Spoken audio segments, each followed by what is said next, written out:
7h12. On s'en va maintenant donc parler avec une psycho-éducatrice.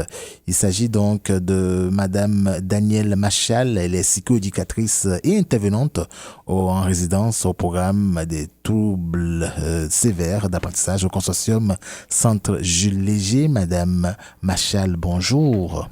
Bonjour, merci de m'accueillir. Bonjour. Oui. Madame Machal, une question. Avez-vous peur de quelque chose, vous? Avez-vous une phobie?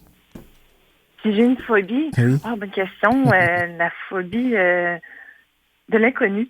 De l'inconnu. Ben oui. C'est bon. C'est bon. Alors, je rappelle donc que vous êtes psycho-éducatrice. Parlez-nous, d'abord, avant de parler vraiment du sujet là, qui est donc le programme des troubles sévères d'apprentissage, je suis curieux de savoir, c'est quoi la différence entre une éducatrice et une psycho-éducatrice? La grande différence, une psychoéducatrice, la base de la psychoéducation, c'est d'assurer que chacun puisse se développer et atteindre son plein potentiel. Donc, la psychoéducation, ce qu'on va faire, c'est on va vraiment miser sur les besoins individuels de la personne pour pouvoir les aider à atteindre ce plein potentiel-là. D'accord.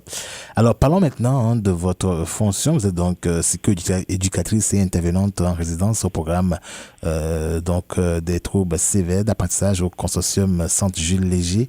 À quoi consiste exactement votre fonction?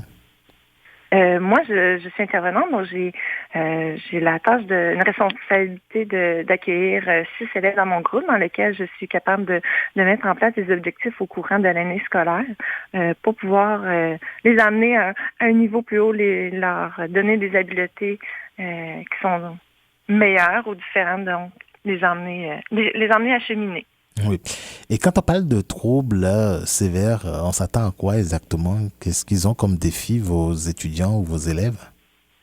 Troubles sévères d'apprentissage, on va retrouver tout ce qui est la dyslexie, la dyspraxie, la dyscalculie, toutes les difficultés d'apprentissage, soit au niveau de l'écriture, lecture, la communication orale et aussi en mathématiques. Donc, dans les points normaux de l'école. Oui. Et quelle est donc l'approche là que vous avez donc développée avec les étudiants? La résidence, le programme résidentiel, c'est un milieu très psychoéducatif de la raison qu'on fait beaucoup de vécu éducatif partagé. Okay. Puis le vécu éducatif partagé, c'est un fondement de la psychoéducation. C'est où qu'il y a une relation entre un intervenant qui joue un rôle de soutien et d'accompagnement auprès des élèves.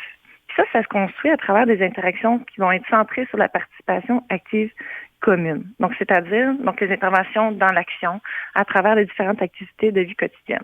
Donc, essentiellement, c'est vraiment dans le ici et le maintenant. On travaille dans le ici et maintenant constamment avec les élèves. Donc, ça nous permet de travailler des habiletés sociales dans tous les contextes de vie. Ça nous permet d'avoir ces interventions-là au quotidien qu'on a avec eux. Ça nous offre des possibilités et des occasions d'apprentissage à l'infini.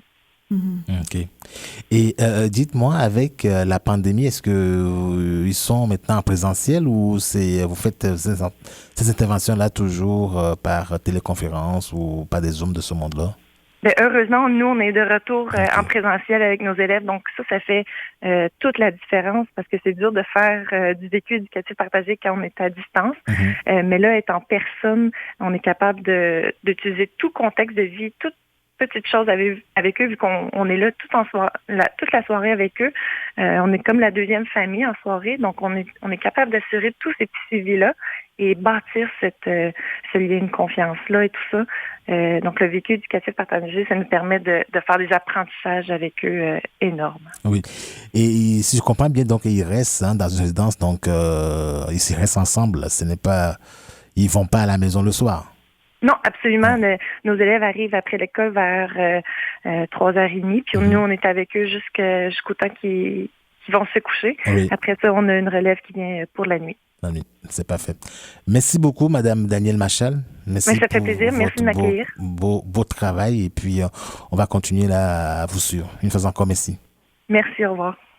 C'était donc la Danielle Machal, elle est donc psychoéducatrice et intervenante en résidence au programme des troubles sévères d'apprentissage au consortium Centre Jules Léger.